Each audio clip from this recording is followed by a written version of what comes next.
Dialah segalanya dalam hidup kita. Tidak ada yang lain seharusnya.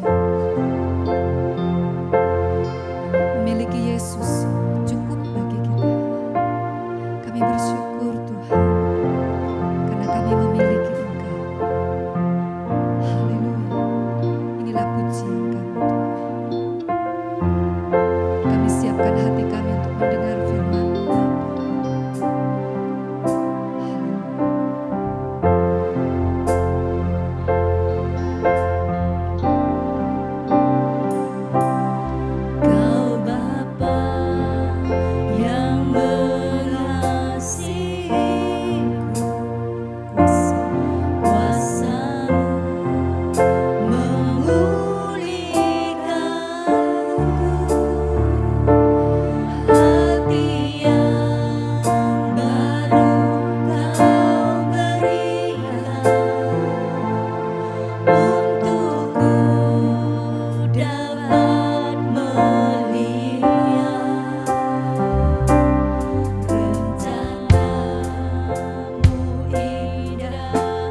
segalanya dalam hidup kami ya Tuhan, tidak ada yang lain. Engkaulah ya Tuhan, Bapa begitu mengasihi kami ya Tuhan. Dan kami bersyukur kami punya Bapa seperti Engkau. Kami punya Tuhan seperti Engkau. Punya Allah seperti Engkau ya Tuhan. Yang tidak ada bandingannya ya Tuhan. Karena itu Tuhan tolong kami. Untuk kami ya Tuhan memahami Engkau Tuhan. Berusaha ya Tuhan untuk mengerti tentang firman-Mu Tuhan, tentang pribadi-Mu Tuhan. Sehingga Tuhan kami boleh menikmati ya Tuhan apa yang Kau rencanakan, apa yang Kau berikan dalam kehidupan kami. Tolong kami untuk memahami firman-Mu, yang sebentar juga akan kami dengarkan ya Tuhan. Biarlah kuasa firman bekerja dalam hati kami, membawa kami kepada pengenalan yang lebih lagi tentang Engkau. Dan kami boleh makin mengasihi-Mu sebagaimana Engkau mengasihi kami. Kasih-Mu tidak bisa kami balas, tidak bisa kami bandingkan dengan apapun. Tidak bisa kami ya Tuhan memberikan yang terbaik seperti Engkau memberi kepada kami. Tapi kami mau berusaha Tuhan untuk mengasihi Engkau sebagaimana firman-Mu dengan segenap hati dan jiwa, dengan segenap akal budi dan kekuatan kami. Terpujilah Engkau Tuhan, kami sambut kebenaran firman-Mu. Biar Tuhan mengurapi setiap kami semua untuk mengerti tentang firman-Mu. Dalam nama Yesus kami berdoa dan mengucap syukur. Haleluya. Amin. Puji Tuhan. Shalom Bapak Ibu Saudara yang dikasihi Tuhan. Kita boleh ada bersama-sama untuk beribadah di tempat ini. Karena kasih karunia Tuhan. Ya, pagi ini Bapak Gembala ada pelayanan baptisan juga di GBIS Lumajang. Ya, mari kita akan belajar firman Tuhan pada pagi hari ini tentang Bapak sayang anaknya. Ya, tentu ini bukan topik yang baru, tapi mungkin kita perlu diingatkan terus akan kasih Bapa, dan mungkin perlu juga ada pemahaman kita yang salah tentang Bapak yang sayang anaknya itu, dan perlu kita memahami kebenarannya. Mari kita akan sama-sama membaca dari kitab Mazmur pasal yang ke-103 ayat yang ke-13 dan ayat yang ke-14. Kita akan baca bersama-sama ya ayat ini, Mazmur 103 ayat 13 dan 14. 2, 3. Seperti Bapa sayang kepada anak-anaknya, demikian Tuhan sayang kepada orang-orang yang takut akan Dia, sebab Dia sendiri tahu apa kita. Dia ingat bahwa kita ini debu. Ya. Secara umum ya seorang bapak, ya, bahkan apalagi seorang ibu, mungkin kasih ibu itu lebih besar gitu ya, karena itu ada pepatah mengatakan ya kasih anak sepanjang penggalan, ya kasih ibu itu sepanjang jalan gitu, nggak ada putusnya. Bukan kasih bapak, karena secara mungkin secara naluri ya itu kedekatan bapak ibu dengan anak itu mungkin lebih ini, dan kasih sayangnya lebih besar. Tapi saya percaya ya bapak yang benar pasti tidak berbeda dengan ibu. Bagaimana bapak ibu itu sayang kepada anak-anaknya, ya apapun ya rela ya dikorbankan ya untuk anak-anaknya. Nah, di ayat yang kita baca tadi Raja Daud mengingatkan, seperti itulah Bapak di surga. Ya, seperti itu, seperti Bapak sayang anaknya, demikianlah Tuhan itu sayang kepada orang-orang yang takut akan Dia. Ada embel-embelnya memang, orang-orang yang takut akan Dia. Nah, bahkan di dalam Matius 7 yang akan kita bahas lebih banyak ya, dari Matius pasal 7 itu dituliskan bahwa Bapak di surga itu lebih daripada Bapak duniawi. Jadi sebaik apapun Bapak di dunia ini, kebaikannya itu tidak sempurna. Ya. Nah, kita akan belajar dari Matius pasal yang ke-7 ya, Matius pasal yang ke-7 ayat yang ke-7 sampai yang ke-11 ya. Di sini intinya itu adalah bahwa Bapa itu memberi yang terbaik ya. Dan kita akan baca ayat ini Matius 7 ayat 7 sampai yang ke-11. Kita baca bergantian ya, saya baca yang ayat 7, Bapak Ibu baca yang ayat yang ke-8, ya, kemudian saya baca ayat 9, kemudian Bapak Ibu baca ayat 10, ayat 11 kita baca bersama-sama. Intinya Bapak Ibu baca yang biru, ya, yang tulisan biru. Ya, Matius 7 ayat 7, mintalah maka akan diberikan kepadamu, carilah maka kamu akan mendapat, ketoklah maka pintu akan dibukakan bagimu. Karena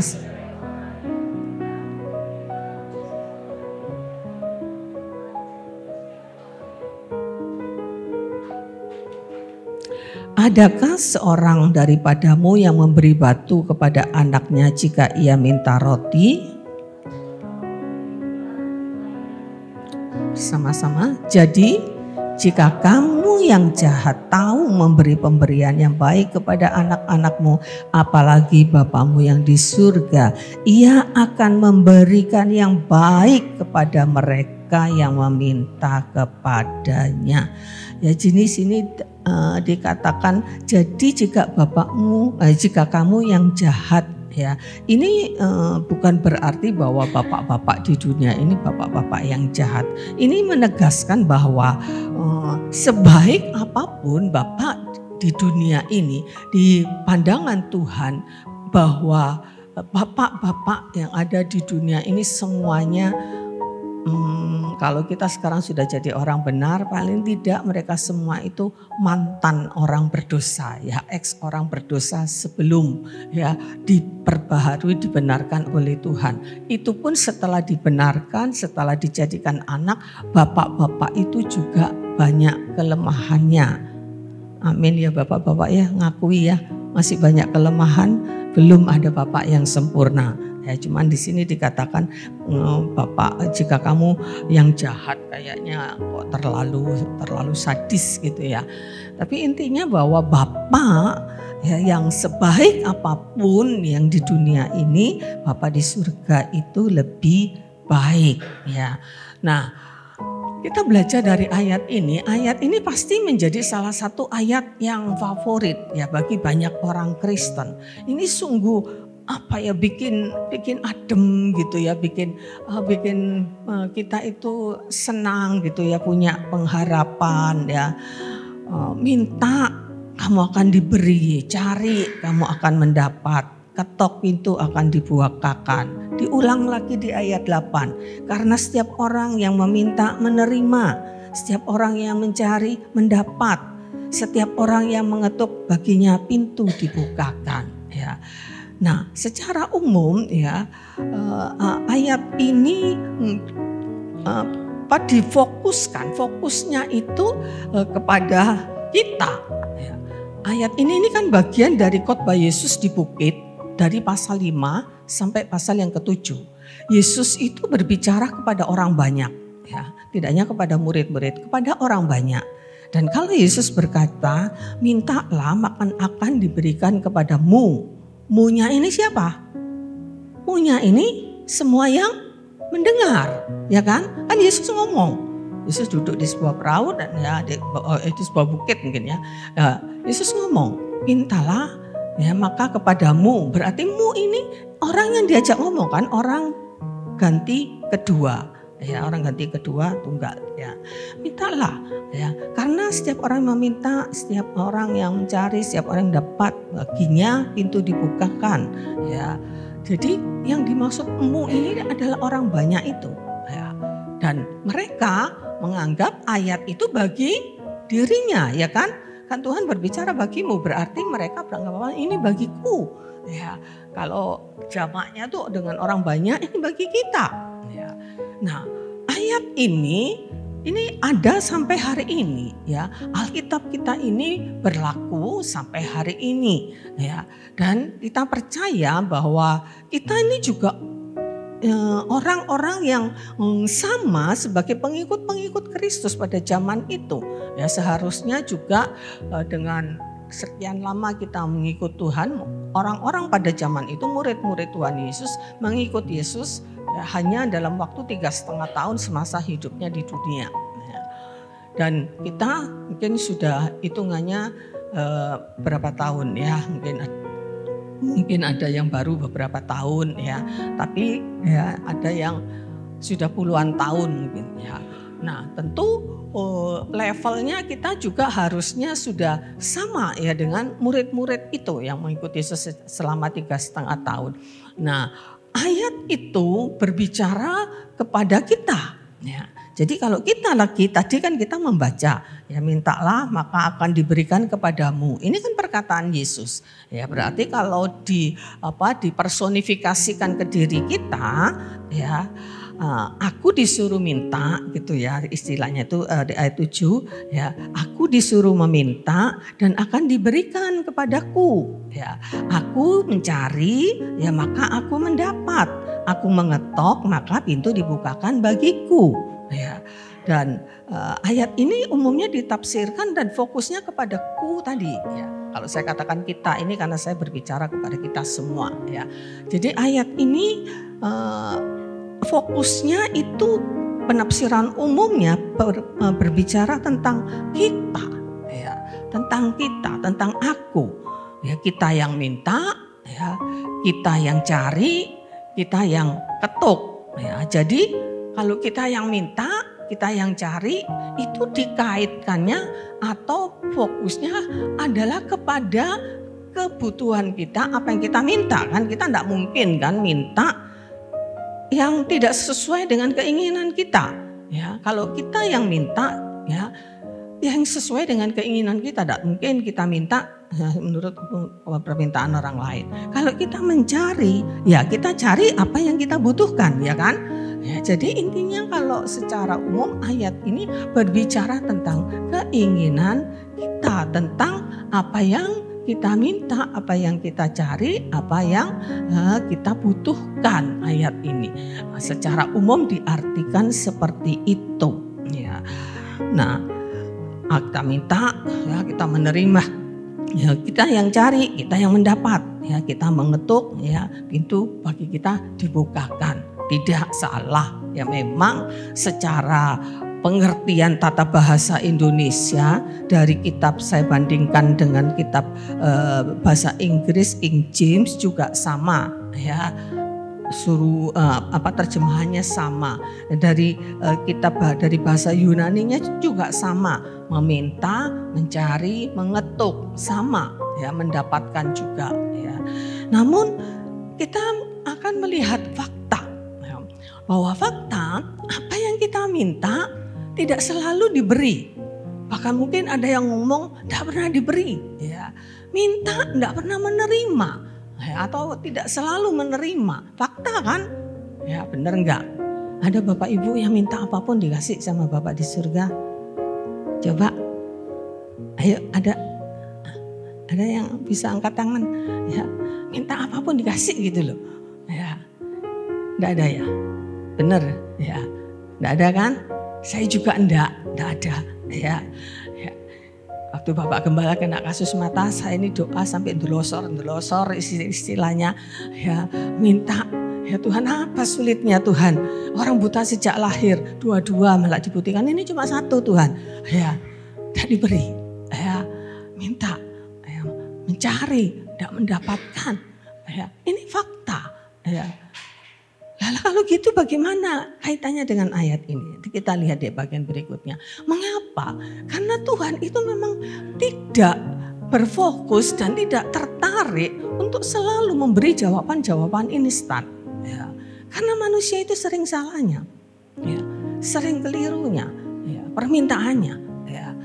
Jadi Tuhan itu tidak pernah berfokus, tidak pernah tertarik untuk selalu, kadang-kadang dia bisa lakukan itu, untuk selalu memberi jawaban instan, minta kasih. Bapak di dunia pun itu begitu juga.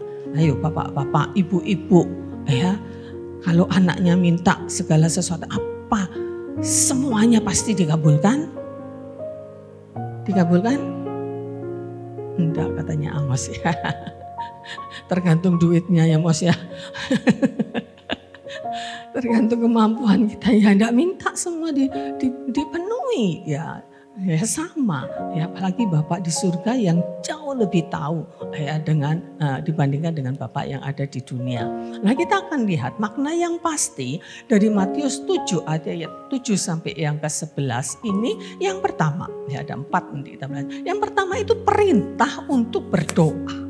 Ya, ini mari kita pahami, ini adalah perintah untuk berdoa, meminta, mencari, ya, mengetuk. Ini merupakan 3 kata kerja imperatif, kalimat perintah, kata kerja ya yang dalam bentuk perintah dan bentuknya itu present, ini ya, yang dalam arti ini berlaku terus, ya, bukan masa lalu. Ya, dalam bentuk present tense, dalam masa kini. Di dalam Alkitab bahasa Inggris saya cek juga dalam bentuk masa kini, bukan masa lampau.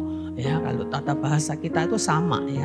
Di bahasa Inggris, bahasa Yunani juga ada bentuk lampau, ada bentuk masa kini. Nah, ini bentuknya present ya. Kata benda imperatif yang kata kerja imperatif yang memberikan seperti perintah. Jadi ini sebetulnya perintah ya, perintah untuk berdoa. Ya, minta, mencari, mengetuk itu kaitannya dengan perintah dan dalam bentuk masa kini. Ini artinya berlaku hari ini, ya, berlaku terus menerus, ya. Jadi bukan kadang-kadang, bukan kalau lagi butuh, ya, bukan kalau lagi waktu luang. Ya, bukan sekedar perbuatan tetapi menjadi gaya hidup ya. Ini perintah yang untuk dilakukan secara kontinu. Ya, ini yang harus kita pahami terlebih dahulu bahwa kita ini adalah perintah untuk kita berdoa secara kontinu ya. Ini saya kutip waktu itu Fanuel pernah menyampaikan khotbah beberapa waktu yang lalu. Nah, dia menulis di situ ada sebuah quote yang mengatakan prayer is a lifestyle, not an emergency exit. Ya, artinya doa itu adalah sebuah gaya hidup, bukan pintu darurat. Ya. Kalau kita ada di tempat-tempat tertentu, ya, tempat-tempat umum itu ya, biasanya ada namanya pintu darurat, ya, emergency exit. Artinya kalau ada keadaan darurat, kebakaran atau gempa, ya ada pintu-pintu yang mereka harus keluar lewat situ, ya. Nah, doa itu bukan seperti itu. Wah, emergency, ada keadaan darurat, ya. Pintu keluarnya adalah berdoa. Tidak, berdoa bukan emergency exit, tapi lifestyle, hidup, gaya hidup. Nah, ini arti yang pertanyaan bahwa doa itu harus menjadi gaya hidup kita. Nah, pertanyaannya, apakah kita sudah memiliki gaya hidup berdoa? Ya, gaya hidup ini berbeda dengan rutinitas, ya, berbeda dengan keharusan, ya. Tetapi gaya hidup ya memang saya itu seperti itu, ya. Ada orang yang dengan kepribadian tertentu ya gaya hidupnya itu ya gaya hidup yang gaya hidup hedonis, misalkan sekarang ini ya ada istilah hedon ya, orang yang memiliki gaya hidup hedon ya karena kepribadiannya suka kemewahan ya, jadi dia gaya hidupnya seperti bukan sekedar ya sekali-sekali, tapi kalau sudah jadi gaya hidup maka itu akan terus menerus melekat di dalam kehidupannya ya. Nah, jadi perintah ini harus dipahami sebagai perintah untuk berdoa. Kemudian yang kedua, nah, ini ada sebuah quote lagi ya, sebuah quote yang saya kutip ya, yang dikatakan bahwa ya, if you only pray when you are in trouble, so you are in trouble. Ya, ini sangat menarik ya. Jika Anda berdoa ketika dalam masalah, maka sesungguhnya Anda ini sedang bermasalah. Ya, jadi orang yang berdoa ketika hanya dalam masalah, ini orang bermasalah ini. Ya, jadi Jadi kita pahami ya makna dari quote ini bahwa berdoa itu bukan hanya dalam masalah. Kalau kita hanya berdoa karena masalah, kita ini bermasalah. Bermasalah apa? Ya bermasalah secara rohani, bermasalah dengan gaya hidup kita.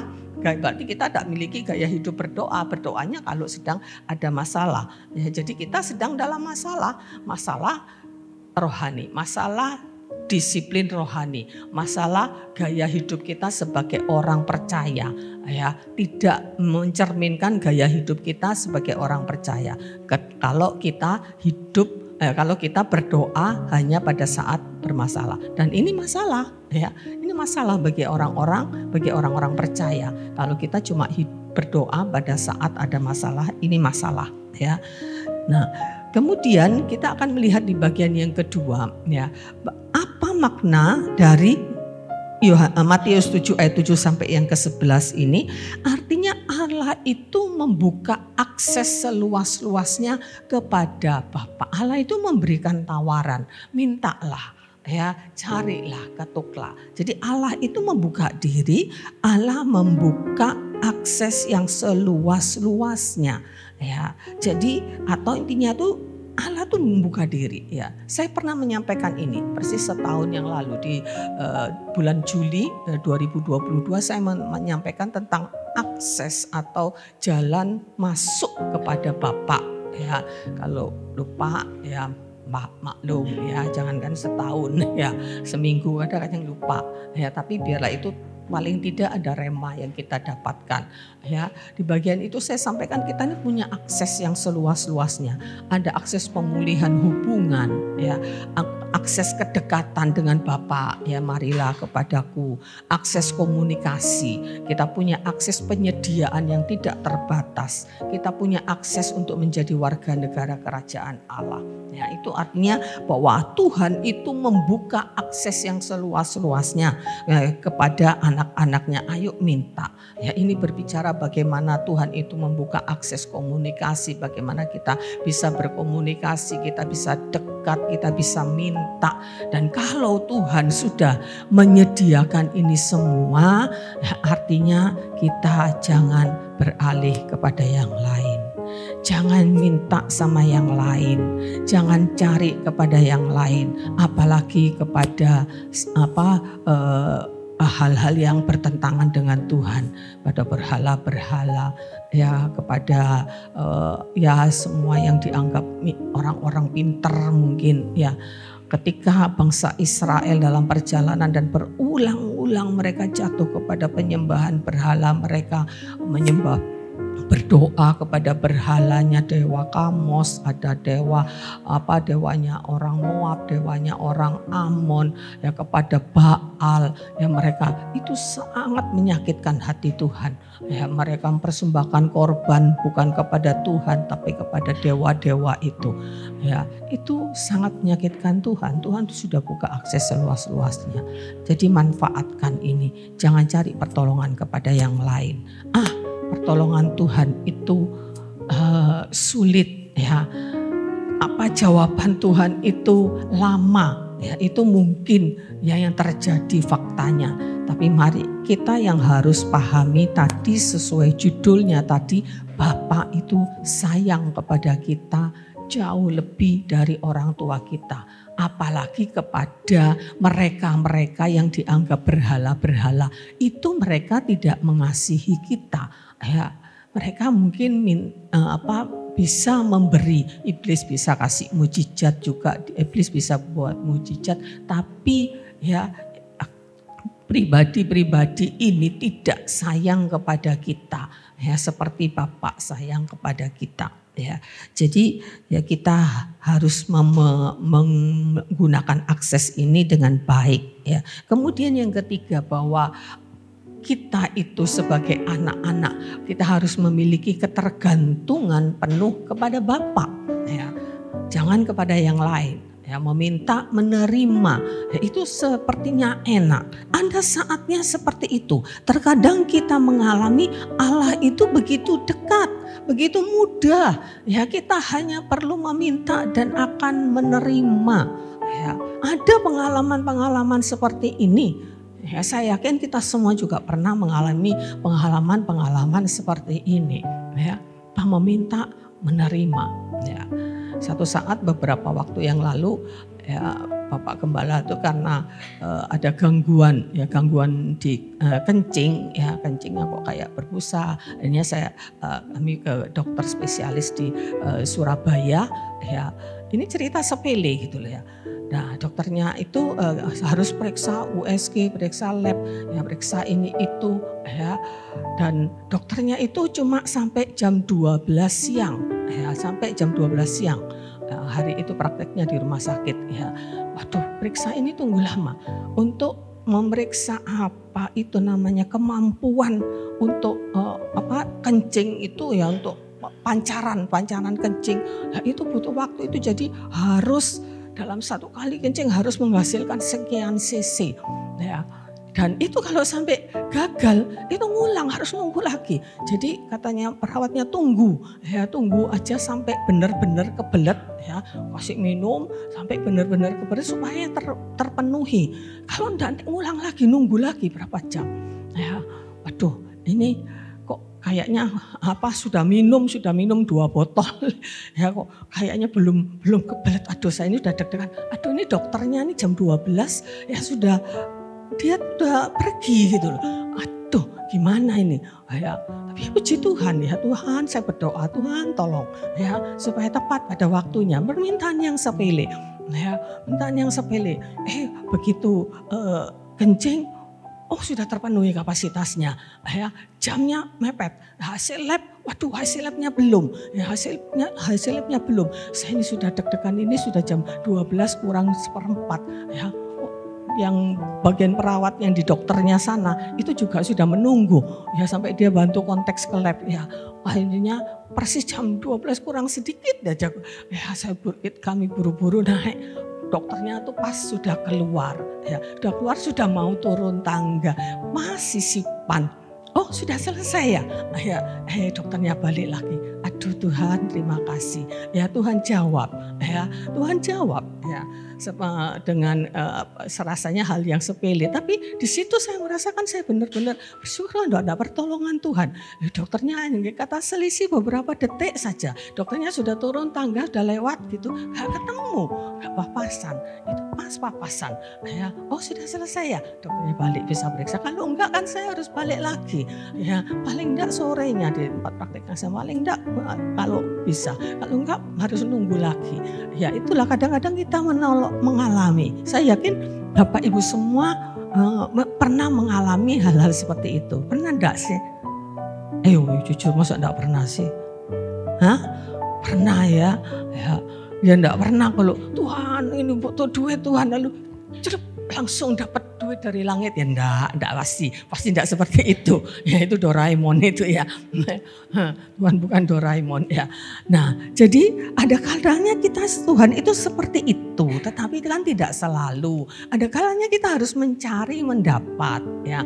Mencari kadangkala ya tidak semudah itu. Kita perlu mencari dan ada proses waktu untuk mendapatkan apa yang kita cari. Ya kalau cari ini kan lebih butuh usaha dan lebih butuh waktu kan namanya cari. Ya kadang cari muter enggak ketemu ya kan yang kita cari. Ya saya ini pernah cuma cari remote-nya kipas angin, ya. Itu sampai berapa hari, 2 hari biasanya ada di meja. Ya gara-gara ya anaknya Manuel itu dah, Viel itu dah. Kalau sudah pegang remote sudah tidak tahu ditaruh di mana. Cari tidak ketemu. Kadang kita seperti itu, ada kalanya seperti itu. Tapi yang pasti ya Bapak itu apa yang kita cari itu pasti ada di Bapak. Ini yang kita harus yakini. Asal nyarinya benar loh ya. Cari sesuatu yang benar. Ya, sesuatu yang kita cari benar ya pasti ada di Bapak. Ya. Cuma kadang mungkin Bapak itu enggak langsung kasih ini loh. Nah, itu kadang ada proses waktu. Ya, ada proses waktu ya di mana kita butuh waktu untuk menunggu bahwa yang kita cari itu kita ketemukan. Namun yang pasti apa aja yang kita cari ada di Bapak. Amin. Ya, amin. Ya, cuman dikasih apa enggak itu loh. Ya, yang kita cari kadang ya. Tapi ada jaminan nih, kamu mencari mendapat, cuma enggak tahu kapan. Ya, itu yang dalam di luar kemampuan kita. Ya, kemudian mengetuk pintu dibuka. Ya, ini sangat mungkin terjadi keadaan yang lebih sulit dari sekedar meminta dan mencari. Keadaan yang lebih sulit di mana kita dan Bapak sepertinya itu terpisah. Ya, terpisah di luar rumah dengan pintu terkunci. Ya, ketuklah. Ya, akan dibukakan. Kalau tidak dikunci, ya ketuk buka. Ya. Tapi yakinlah bahwa Bapak juga satu saat akan membuka pintunya. Karena ini memang janji. Ya. Cuman sekali lagi di poin yang pertama tadi, fokusnya jangan kita. Ya. Oh, saya sudah mengetuk. Ya, kok tidak dibukakan? Ya, fokusnya bukan kepada kita. Kita memang diperintahkan untuk meminta, mencari, mengetuk. Ya, belum dibuka, ketuk terus. Ya, itu bagian kita. Ya, bagian membuka itu bagian Bapak. Ada kalanya kita seperti rada terpisah dengan Bapak, ya kan? Ada pintu ya yang terkunci. Tapi percayalah bahwa kalau ya saatnya Bapak itu pasti membuka pintu. Ya, kalau kita mengetuk. Tapi sebaliknya di Wahyu 3 itu ayat yang ke-20 dikatakan seringkali Yesus itu ada di depan pintu loh, ngetuk pintu hati kita. Tapi seringkali kita juga enggak buka pintu kan? Ya, kita harus adil ya. Kalau kita mau Tuhan ngetuk, kita mengetuk Tuhan buka, ya kadang-kala Tuhan ketuk hati kita. Di mana kamu nih kok lama enggak berdoa, kok jauh dari Tuhan. Ya kadang-kadang kita enggak buka, ya jujur ya. Jadi mari ya, kalau Bapak itu pasti buka. Hanya tinggal menunggu waktunya ya.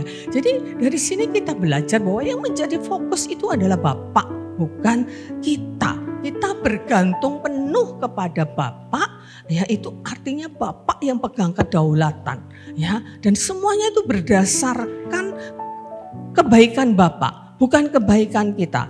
Ya, dan di dalam otoritas Bapak, ya dalam hal pengabulan dan waktunya. Ya, jadi ini yang harus kita pahami. Fokusnya itu adalah yang menjadi fokus itu adalah Bapak, bukan kita. Ya, kapan dia mau memberi untuk kita mendapatkan, kapan kita bisa mendapatkan apa yang kita cari, kapan dia membukakan saat kita mengetuk, sepenuhnya itu fokusnya kepada Bapak. Jangan fokusnya kepada kita terus akhirnya kita capek dan kita kecewa kepada Tuhan. Ya, yang keempat, ya, kita belajar untuk menemukan kehendak Tuhan. Lewat ayat ini kita belajar untuk menemukan kehendak Tuhan. Bagian dari ayat yang kita baca Matius 7 tadi ayat 7 sampai 11 itu diapit ya dengan Matius 6 ayat 33 ya, dan Matius pasal yang ke-7 ayat yang ke-12 itu bukan ayat yang ke-14 ya. Matius 6 ayat yang ke-30 dia mengatakan carilah dahulu kerajaan Allah serta kebenarannya. Tadi kan kita disuruh mencari, ya carilah maka kamu akan mendapat. Matius 6 ayat 33 menjelaskan ya sebelum Matius 7 ayat 7 sampai 11 tadi, carilah dahulu kerajaan Allah serta kebenarannya, bukan cari keinginan kita, kebutuhan kita. Jadi kita harus mencari, menemukan kehendak Bapa. Ya, kemudian di Matius 7 ayat yang ke-12 ya ayat yang mengapit ya perikop tentang pengabulan doa tadi ya di Matius 7 ayat 12 itu ada yang namanya golden rule ya, bahwa setiap bahwa segala sesuatu yang kamu kehendaki supaya orang perbuat kepadamu, perbuat demikian jugalah kepada mereka. Itulah isi seluruh hukum Taurat. Ya, artinya bahwa ini adalah kaidah emas, disebut golden rule bagi kekristenan. Ya, artinya bahwa kalau kamu ingin seseorang berbuat sesuatu kepadamu, perbuat demikian dulu. Ya, ini golden rule-nya. Ya, di dalam kekristenan. Kalau kita ingin Tuhan ya memenuhi kehendak kita, ya lakukan itu. Ya, ini intinya. Ya, jadi kita harus tahu kemauannya Tuhan. Ya, Jadi kita harus menyadari, ya. Jadi yang kita sodorkan bukan cuma keinginan-keinginan kita, ya, keinginan manusia ini bisa liar dan tanpa batas, ya, keinginan kita ini, ya. Jadi kita harus pahami lewat ayat ini Matius 7 ayat 7 sampai 11 kita harus menemukan kehendak Bapa. Ya, kemudian ada satu ayat Efesus 3 ayat 20. Lah ini juga sering kali menjadi ayat yang ayat favorit lah, ya. Bagi dialah yang dapat melakukan lebih jauh atau jauh lebih daripada yang kita minta dan kita doakan dan kita pikirkan, seperti yang nyata dari apa yang bekerja di dalam kita, ya. Bagi dialah, inti ayat ini adalah Dia. Bagi dialah ayatnya. Kemudian di ayat yang ke-21 itu juga tentang bagi dialah segala hormat dan kemuliaan. Tapi orang fokusnya kepada ini, bahwa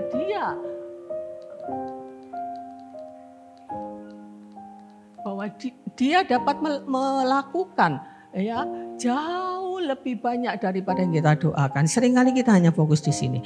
Jauh lebih banyak dari yang kita doakan. Amin. Ya, kita minta Tuhan beri jauh lebih daripada yang kita doakan. Ya. Nah, ayat ini semua tafsiran umumnya gitu. Wah, saya minta A. Ya. Sesuai dengan ayat ini, Tuhan akan beri jauh lebih dari yang kita doakan. Kita berdoa A, Tuhan pasti kasih A plus B plus C plus D, kalau perlu sampai Z. Ya, ya. Prinsipnya bukan yang kita doakan harus diberi, kemudian ditambah plus yang lain yang tidak kita doakan. Ya, prinsip ayat ini bukan seperti itu. Ya, prinsipnya itu bagi Dia. Itu yang menjadi pokok daripada ayat ini. Jadi kalau kita membaca ayat harus kita pahami betul, minta Roh Kudus beri penyerahan supaya kita tidak salah tafsir. Ya, seringkali ya itu orang menafsirkan ayat ini, wah bagi Dia yang diambil itu yang dapat melakukan jauh lebih daripada yang kita doakan. Ya, pasti itu Tuhan bisa melakukan jauh lebih daripada yang kita doakan. Ya, tapi masalahnya ayat ini bukan berarti bahwa kalau kita minta yang kita doakan nanti Tuhan kasih lebih dari yang kita doakan. Minta A, Tuhan kasih A plus B plus C dan seterusnya. Bisa terjadi, tapi bisa tidak. Bahkan mungkin sering tidaknya. Ya, yang sering mungkin kita minta A, ya, kita minta A, tapi yang Tuhan kasih itu X ditambah Y ditambah Z, jauh dari ekspektasi kita. Ya, lah ini kan sama, jauh dari yang kita doakan. Ya, jadi mari kita pahami bahwa penolakan Tuhan atas permohonan kita itu adalah jawaban yang terbaik untuk kita. Jadi penolakan Tuhan atas permintaan kita, ya, itu adalah jawaban yang terbaik. Ya, jangan berpatokan bahwa kalau lewat dengan dalih Efesus 3 ayat 20 tadi bahwa kita minta Tuhan akan berikan jauh. Ya enggak apa-apa sih berdoa seperti itu karena ada Tuhannya. Tapi fokusnya harus ingat, bagi Dialah. Ayat ini fokus kepada bagi Dialah. Nanti di ayat berikutnya kemuliaan dan kehormatan itu bagi Dia. Jadi menjadi fokus Tuhan. Terserah Tuhan mau lakukan apa dengan permintaan kita. Kita boleh minta apa saja. Nyatakan dalam segala hal keinginanmu kepada Bapa dalam doa dan permohonan disertai dengan ucapan syukur. Ya, Filipi pasal yang keempat, ya, ayat yang ke-6 misalnya. Jadi ini yang kita perlu pahami tentang Bapa itu. Ya. Nah kemudian kalau dengan demikian kita melihat ternyata ada batasan-batasan gitu loh. Dari apa yang kita minta itu ada batasan-batasan Tuhan. Tidak semena-mena Tuhan memberi. Batasannya itu adalah kebutuhan, ya, bukan keinginan. Ya. Tadi ungkapan Bapak mana, ya, yang anaknya minta roti diberi apa tadi? Ular ya? Ikan, roti diberi batu, ya. Entah ikan diberi apa? Entah ikan diberi ular, ya. Roti, ikan ini berbicara tentang kebutuhan, ya. Kebutuhan, dikatakan kebutuhan pokok saat itu. Ya, waktu Tuhan Yesus memberi makan orang banyak, itu juga roti dan ikan, ya. Jadi ini berbicara tentang kebutuhan. Jadi batasannya itu kebutuhan, ya, bukan keinginan. Sekali lagi keinginan manusia itu bisa liar tanpa batas, ya. Dan batasan berikutnya adalah doa yang benar, doa yang tulus, doa yang jujur. Tidak seperti doa orang-orang Farisi yang dikecam Yesus di ayat sebelumnya. Ya, Matius 6 ayat 5-8, kamu orang-orang munafik, ya, kamu berdoa kepada Tuhan hanya untuk mencari pujian, sehingga mereka berdoa di perempatan-perempatan jalan, di pasar-pasar mereka berdoa. Jadi intinya doa yang benar, doa orang benar, ya, besar kuasanya. Di mana?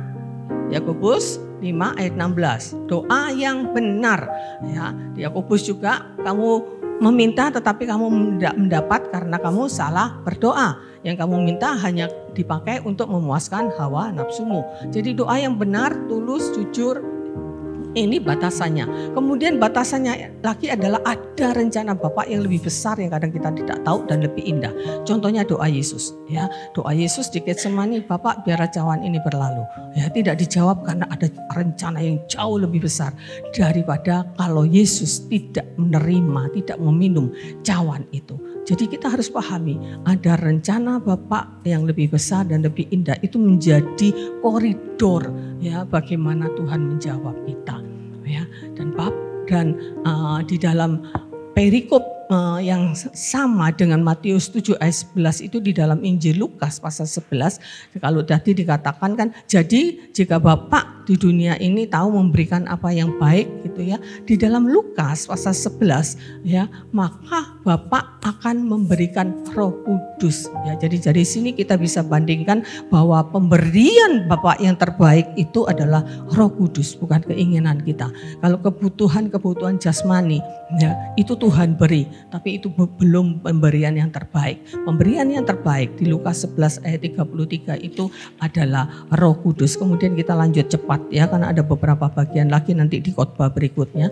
Nah, Bapak yang baik itu Bapak yang menyiapkan dan menjamin masa depan, ya, menjamin masa depan kita, ya. Jadi tidak hanya sekedar untuk kebutuhan, seringkali kita hanya berfokus bahwa Bapak yang baik itu minta mendapat, ya, mencari, menemukan, mengetuk di pintu dibukakan, hanya sebatas kebutuhan di dunia ini. Kita harus pahami bahwa Bapak itu menyiapkan sampai masa depan. Ingat tadi bahwa ada batasan.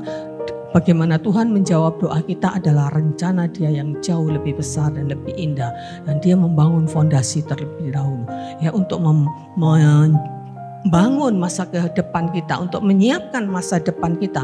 Tuhan sudah membangun, Dia membangun fondasi. Ya, di dalam Filipi 1 ayat yang ke-6, akan hal ini aku tahu, ya, bahwa Ia yang memulai, Dia yang memulai. Dan ini kita seringkali harus tanamkan dalam diri kita. Apapun yang ada di dalam diri kita hingga kita ada saat ini semua karena Tuhan yang memulai. Tuhan memulai sesuatu yang baik di dalam kamu, ya, dan Dia akan meneruskannya sampai pada hari Yesus Kristus.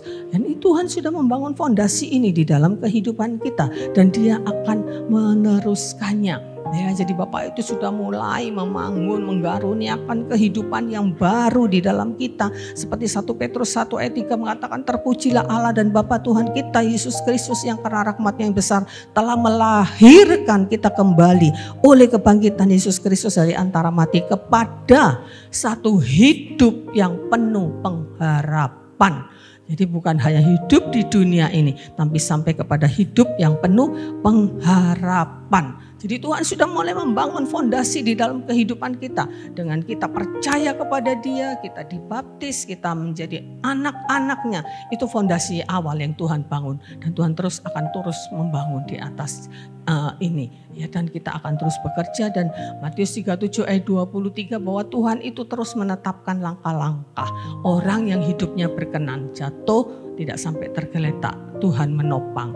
Ya, jadi Tuhan terus akan mengawali kehidupan kita. Dia memperhatikan kehidupan kita, setiap langkah-langkah hidup kita. Dan Bapak punya rancangan yang terbaik, ya, buat setiap anak-anaknya, pribadi lepas pribadi, bahkan sejak dari kandungan. Ya, luar biasa. Mazmur 139 ayat yang ke-16 itu mengatakan, matamu melihat selagi aku bakal anak, dan di dalam kitab-Mu semuanya tertulis hari-hari yang akan dibentuk sebelum ada satupun daripadanya. Jadi mata Tuhan itu tuh sudah melihat selagi kita bakal anak. Nah, di ayat-ayat sebelumnya bagaimana Tuhan itu menenun kita sejak di dalam kandungan ibu kita.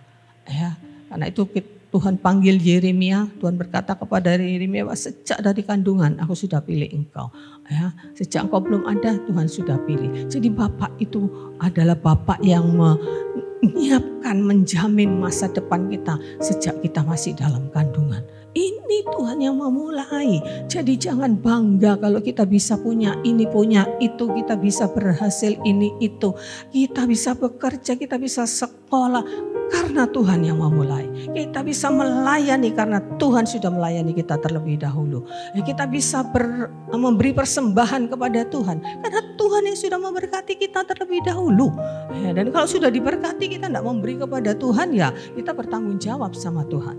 Ya, karena Tuhan itu memberi modal juga, ya, memberi modal. Ya, dalam Matius 25 itu dipercayakan, ya, tidak diberi. Kita harus pahami bahwa semua yang kita punya itu sekarang itu adalah kepercayaan Tuhan, bukan dalam kepemilikan total dalam kuasa kita sepenuhnya. Talenta, bakat, ya, kemampuan, materi. Ya, Matius 25 perumpamaan tentang talenta, ya, itu dikatakan Tuhan itu mempercayakan harta. Ya, memang banyak penafsiran bahwa itu tidak semata-mata harta secara materi, ya, tetapi itu bisa menyangkut semuanya. Talenta, bakat, ya, di Roma 12 orang itu punya talenta, karunia motivasi. 1 Korintus 12 ada karunia rohani, karunia untuk menasehati, karunia berkata-kata hikmat dan sebagainya. Tuhan berikan modal, ya, untuk bagaimana kita bisa menggapai masa depan seperti yang direncanakan. Dan semuanya Tuhan kasih berbeda-beda sesuai kesanggupannya, ya, sesuai kesanggupannya dan harus dikembangkan. Ya, kalau sudah dikasih modal sama Tuhan tapi ya kita enak-enakan saja, kita harus bertanggung jawabkan.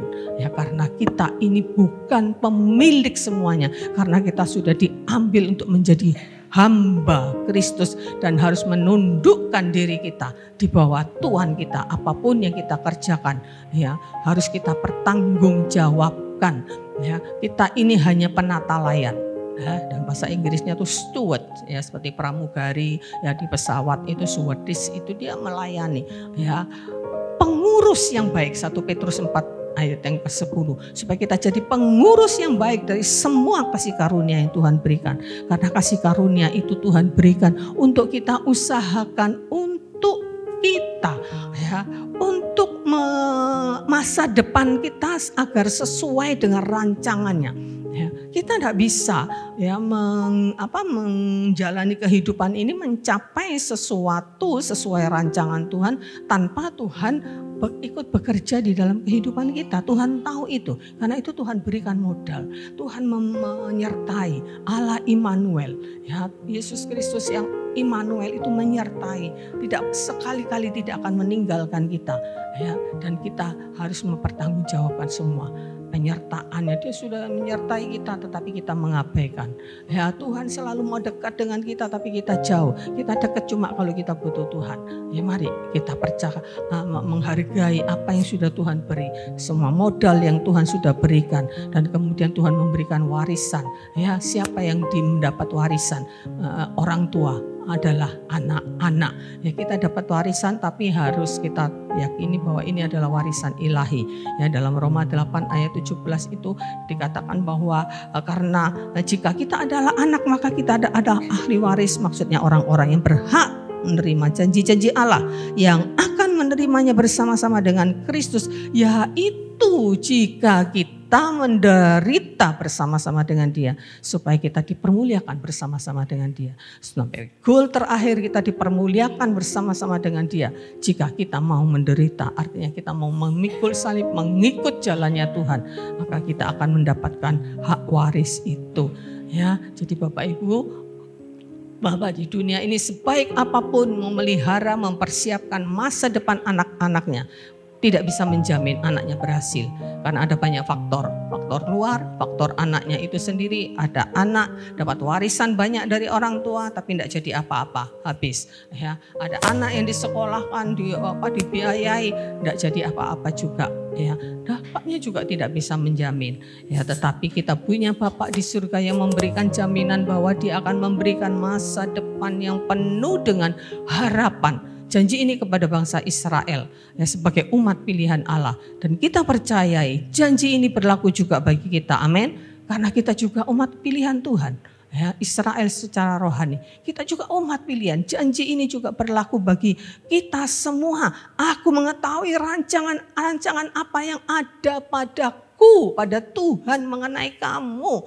Ya, demikianlah firman Tuhan.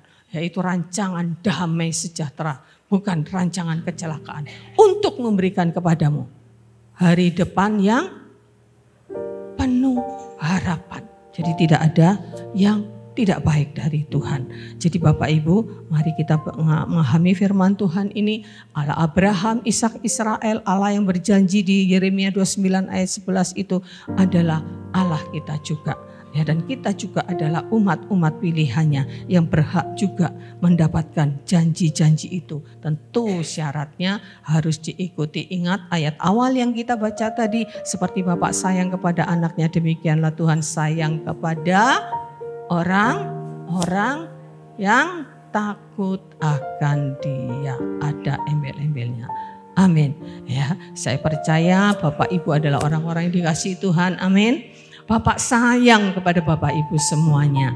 Ya, tapi mari kita memahami apa arti sayang Bapak kepada kita. Bagaimana sayangnya Bapak kepada kita itu. Dan terutama dalam hal permintaan, dalam hal permohonan kita. Mari kita mengerti ya bahwa Tuhan itu tahu rancangan yang terbaik untuk kita. Amin.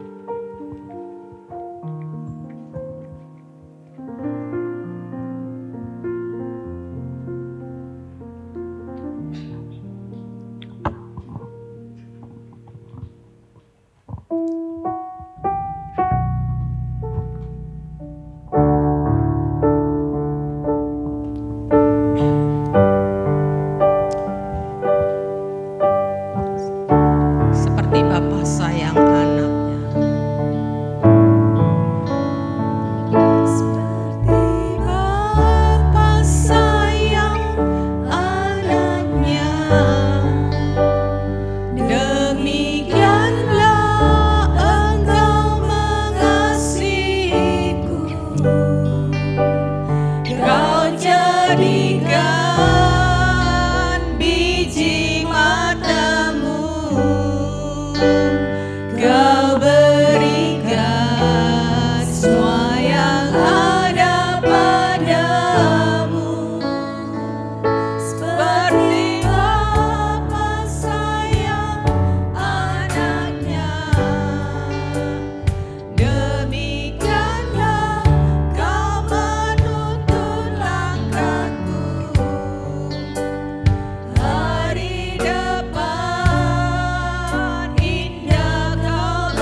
Bapa, kami bersyukur kepada Tuhan.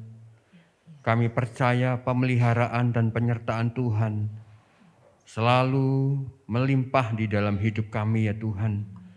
Dan kami tahu tidak pernah Engkau meninggalkan kehidupan kami sendiri.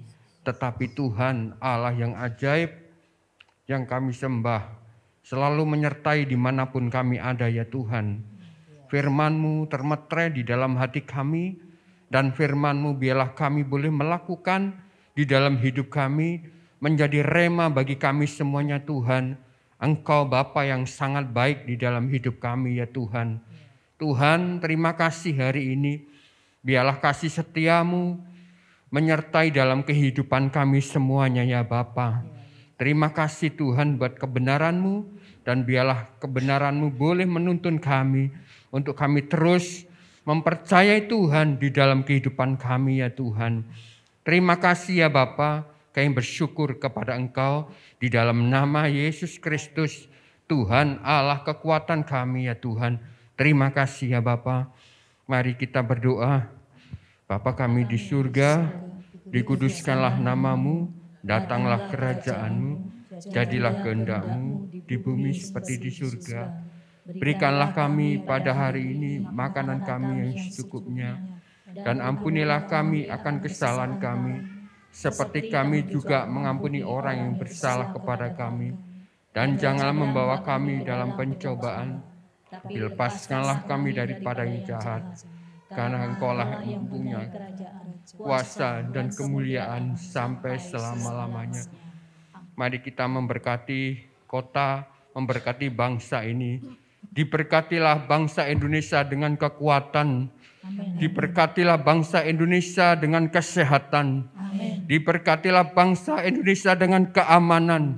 Diberkatilah bangsa Indonesia dengan kelimpahan. Dan diberkati bangsa Indonesia dengan kesehatan. Diberkatilah Kabupaten Probolinggo. Dan diberkatilah anak-anak Tuhan di Kabupaten Probolinggo. Mari kita mengangkat tangan kita di hadapan Tuhan. Terimalah berkat dari Bapa, berkat kelimpahan yang daripada Tuhan, penyertaan yang daripada Yesus Kristus, menyertai saudara, dan penghiburan yang daripada Roh Kudus, menghibur saudara, memimpin saudara hari ini sampai Maranatha, Tuhan datang kedua kalinya. Dalam nama Tuhan Yesus. Amin. Warta Jemaat. Mari Bapak Ibu Saudara bergabung dalam komunitas sel terdekat untuk bersekutu dan dibangun di dalam iman. Untuk penempatan komsel dapat menghubungi Bapak Gembala. Hari Rabu ibadah wanita pukul 5 sore di gereja. Hari Sabtu ibadah pemuda remaja pukul 4 sore di gereja. Ibadah raya pertama pukul 6:30 pagi. Ibadah sekolah minggu pukul 8:30 pagi. Ibadah raya kedua pukul 4 sore. Harap seluruh jemaat mengisi data jemaat. Formulir ada di belakang atau dapat mengisi pada Google Form. Link sudah dibagikan di grup WhatsApp gereja atau dapat menghubungi Bapak Gembala. Selamat ulang tahun kepada jemaat yang berulang tahun dalam minggu ini. Kiranya Tuhan memberi kesehatan, kedewasaan rohani, berkat dan damai sejahtera. Gereja kita memiliki rencana untuk mengganti speaker. Diharapkan speaker yang baru dapat memberikan pengalaman ibadah yang lebih baik bagi kita. Mohon dukungan dalam doa dan dukungan dana. Hari Selasa 25 Juli ada seminar dan KKR di gereja. Seminar dimulai pukul 10 sampai 12 siang. Harap mendaftar kepada Bapak Gembala jika ingin mengikuti seminar. Sedangkan untuk KKR umum dan anak dimulai pukul 5 sore. Mari Bapak Ibu Saudara hadir dengan anak-anak untuk bersama-sama menikmati berkat Tuhan. GBIS mengadakan seminar melalui Zoom Meeting dengan tema kajian teologis doktrin Trinitas pada hari Sabtu 22 Juli pukul 9 pagi. Bagi jemaat yang rindu untuk diperlengkapi dalam pengetahuan dan iman dapat mendaftar pada link yang sudah dibagikan di grup WhatsApp gereja. Tuhan Yesus memberkati.